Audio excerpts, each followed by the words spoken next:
போன வாட்டி வீடியோ போட்டப்போ சொல்லியிருந்தேன், அடுத்த ஒரு 10, 15 நாளில் நெல் செடியெல்லாம் எவ்வளோ நல்லா வளர்ந்துருக்குன்னு உங்களுக்கு காட்டுறேன்ட்டு.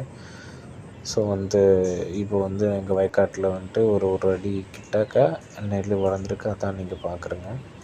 இதில் லைட்டாக மஞ்சள் அடிச்சிருக்குது. அது பூச்சி அடிக்கிறதும் அப்புறம் சத்து குறைவு அப்படின்ட்டு சொல்லியிருந்தாங்க. ஸோ இதுக்கு நாங்கள் அடுத்து இதுக்கான மருந்து அடித்து பக்கத்தில் இருக்கிற வயக்காட்டு மாதிரி இதை அப்படியே க்ரீன் கலர் கொண்டு வருவோம். உங்களுக்கே தெரியும், ஒரு மஞ்சள் கலரில் அப்படி தான் ஃபார்மாக இருக்குன்ட்டு. அப்புறம் நாங்கள் மேக்ஸிமம் நேச்சுரலாக வளர்க்கணுன்னு தான் பிளான் பண்ணியிருந்தோம்.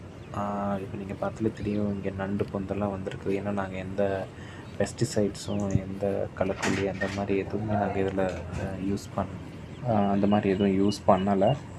ஆனால் என்னென்னா நாங்கள் முன்னாடி சொன்ன மாதிரி அந்த மஞ்சள் கலர் அப்படி வரக்கூடாது, பச்சை பச்சைன்னு வரணும் அப்படின்ட்டு சொல்கிறனால எங்களுக்கு வேறு வழி இல்லை.